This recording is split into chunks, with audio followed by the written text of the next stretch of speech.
আপনাদেরকে একটা জিনিস দেখাবো, চলুন। এটা সাধারণত আমি প্রথমবার দেখছি এটা, তবে এটা অনেকেরই গাছের টবে হয়। আর যাদের মাটির মধ্যে এই জিনিসটা হচ্ছে, মানে ধরুন আপনি টবে গাছ লাগিয়েছেন, এবারে আপনার যে টবটা রয়েছে তাতে এই জিনিসগুলো দেখা গেছে, যেটা আমি এখন দেখতে পাচ্ছি। তো এটা কি, এবং এটা যদি আপনার গাছের টবে হয়ে থাকে তাহলে সেটা ভালো না মন্দ, চলুন একটু আপনাদেরকে ব্যাপারটা সম্পর্কে একটুখানি ইনফরমেশন দিই। এটা হচ্ছে আমাদের লঙ্কা গাছ। এবার এই লঙ্কা গাছের এইখানে দেখুন পাফ বলের মতন একটা জিনিস আমরা দেখতে পাচ্ছি, এই যে দেখা যাচ্ছে। এবারে এই জিনিসটাকে বলা হচ্ছে, এটাকে দেখতে অনেকটা পাফ বলের মাশরুমের মতন দেখতে, কিন্তু ভুলেও এটা খাবেন না, এটা কিন্তু অত্যন্ত বিষাক্ত, ঠিক আছে? এবং এটা যদি আপনার টবের মাটিতে হয় তাহলে বুঝতে হবে যে এটা আপনার মাটিটা সুস্থ। আর এটা হওয়ার পিছনে একটা কারণ হচ্ছে যে বিভিন্ন ধরনের জৈব পদার্থ, ধরুন পচা সার বা মানে সবজি পচা, এগুলো পচে গিয়ে সাধারণত এই জিনিসটা অনেক সময় টবের মধ্যে দেখা যেতে পারে। তবে এটা আমি এই প্রথমই দেখলাম, এর আগে কোনো সময় কিন্তু আমি এই জিনিসটা খেয়াল করিনি। এটা কিন্তু খুবই বিষাক্ত। এটা অনেক সময় বাগানের মধ্যেও দেখা যেতে পারে। আমাদের ছাদ বাগানটা কিন্তু বহু পুরনো ছাদ বাগান, আর আমি এত বছর ধরে মানে ছাদ বাগান আসছি বা এখানে আমি ব্লগও করি, কিন্তু এই ধরনের জিনিস আমার কখনো চোখে পড়েনি। এটাকে যদি মাঝখান দিয়ে কাটা হয় তাহলে দেখবেন যে ওটা মার্শমেলোর মতন দেখতে। আমার নিজের কাছেও অজানা ছিল, যেটা আমি জানলাম।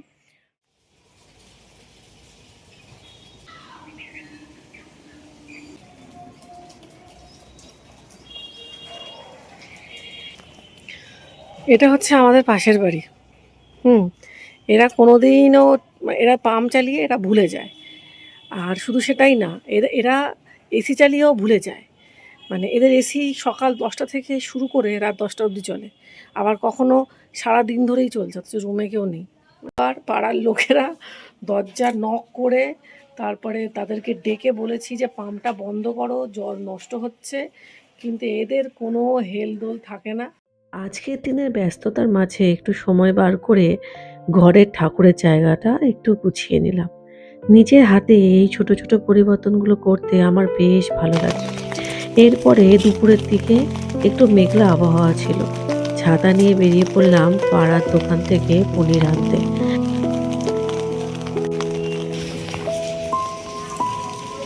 দাদা পনির আছে? ওই আমুলের পনির 3 প্যাকেট দিয়ে দাও। কত করে এক একটা?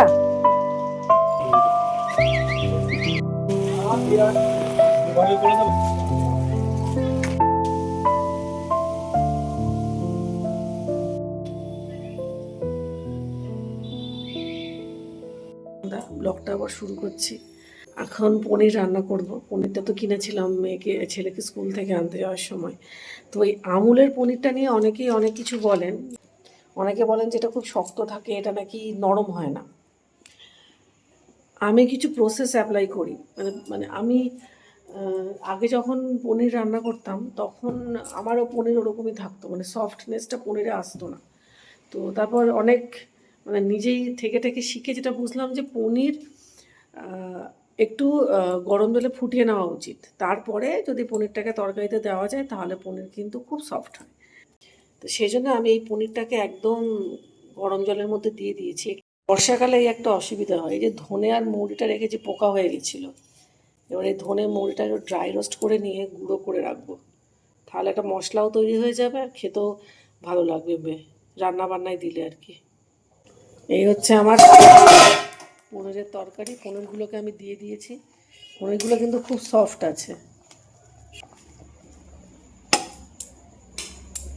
এই যে পনির দেখুন, দেখেছেন কতটা সফট হয়েছে? এই দিন অনেকটা সফট হয়েছে। এই যে এইভাবে করে করবেন। পনিরটাকে আগে একটু নুন জলের মধ্যে একটু সেদ্ধ করে নেবেন, 1 ফুট হয়ে গেলেই নামিয়ে নেবেন। এই দেখুন কতটা সুন্দর হয়েছে পনিরটা, সফট। এই হচ্ছে আজকে আমাদের রুটির তরকারি।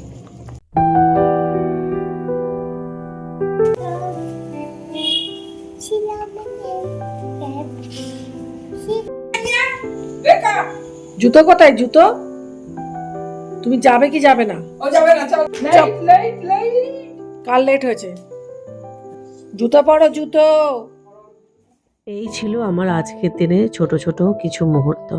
সারাদিনের কাজের ব্যস্ততার মাঝে নিজের জন্য একটু সময় বার করে গরম জলের মধ্যে পা দুটো ডোবাতেই মনটা একেবারে শান্তিতে ভরে গেল। সমস্ত ক্লান্তি যেন কোথায় উধাও হয়ে গেল। আজকের আমার এই ছোট্ট ব্লগটা বা এই গল্পটা তোমাদের কেমন লাগলো আমাকে জানিও। ভালো লাগলে সাবস্ক্রাইব করো।